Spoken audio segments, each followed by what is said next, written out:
حضور نے جو انقلابی نظریہ دیا وہ کیا تھا؟ توحید.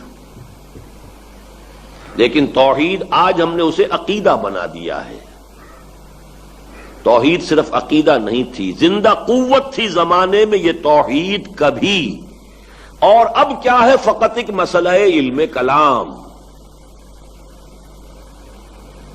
اس سے زیادہ انقلابی نظریہ دنیا میں ہے ہی نہیں. تینوں جو ظلم کے ایسپیکٹس ہیں ہر ایک کے اوپر تیشہ بن کر گرتا ہے.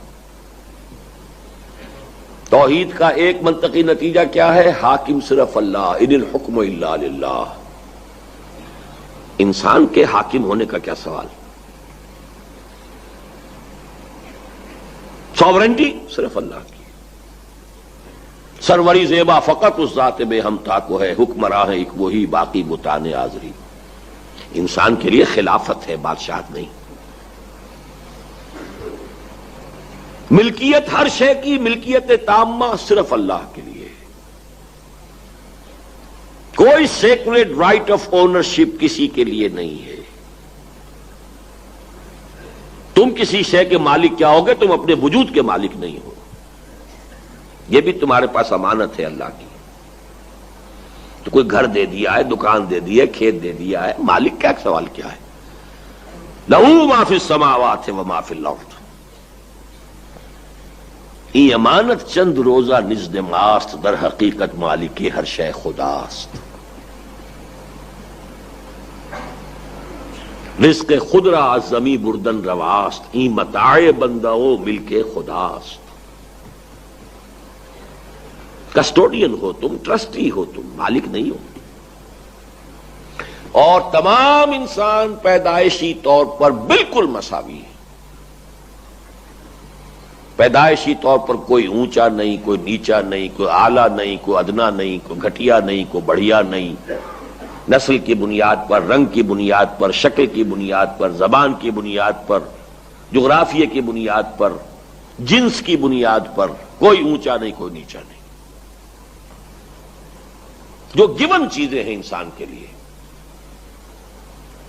اب جو جسم اسے ملا ہے، جو رنگت اسے ملی ہے، جو شکل و شباہت اسے ملی ہے، جس علاقے میں پیدا کیا گیا ہے، وہی بولی وہ بولتا ہے، یہ تو اللہ کا فیصلہ ہے، اس کا اپنا چوائس تو نہیں. بائی برتھ جو چیزیں ملی ہیں ان میں کوئی اونچ نیچ نہیں.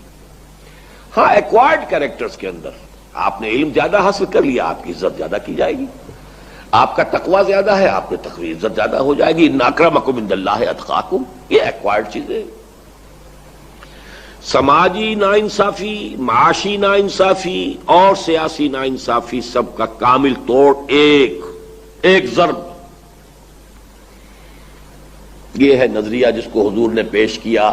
اسٹریٹ پریچنگ بھی کی، جلسہ عام بھی کیا، کوہ صفا پر کھڑے ہو کر وا صباح کا نعرہ لگایا، لوگ جمع ہو گئے، گھر گھر جا کر دستک دی، اپنے رشتہ داروں کو کھانوں پر بلایا، ان کو وہاں. بات تو ایک ہی جو میں نے کہا تھا، جو اویلیبل ذرائع تھے وہ اختیار کی. تو پہلا مرحلہ ہے توحید. لیکن توحید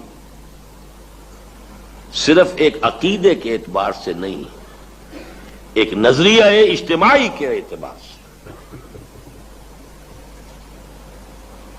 اور اس توحید کو وہی بات اب سمجھ میں آ جائے گی. آپ توحید کا واعظ کہہ رہے ہیں تو وہ کیا سمجھے گا آدمی؟ ایک عقیدے کی بات ہو رہی ہے. جب تک یہ نہیں بتائیں گے کہ توحید کی ایک کرولری یہ بھی ہے کہ حاکمیت انسان کے لیے نہیں ہے، اس وقت تک یہ انقلابی نظریہ کہاں بنے گا؟ ملکیت انسان کے لیے نہیں ہے، امانت ہے، انقلابی نظریہ کیسے بنے گا؟ اللہ ایک ہے، اللہ کی صفات یہ ہیں، کوئی اس کا ضد نہیں، کوئی ند نہیں، کوئی کفر نہیں، کوئی مثال نہیں، کوئی مثیل نہیں.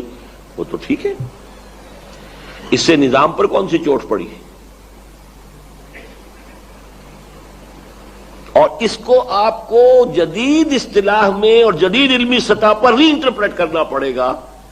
جو علامہ اقبال نے جس پروسیس کا آغاز کیا، reconstruction of religious thought in اسلام.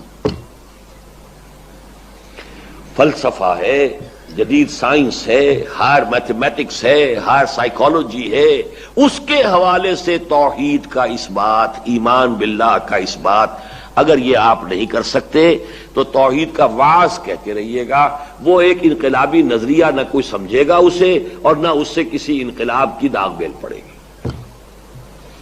سمجھیں گے وہاں بھی مولوی ہے کوئی توحید کی رٹ لگا رہا ہے، بس اللہ اللہ خیر سن، اور اس کے ہاں نفی بھی ہوگی تو قبر پرستی کی ہوگی، انسانی حاکمیت کی نفی تھوڑی کرے گا وہ، قبر پرستی کی نفی۔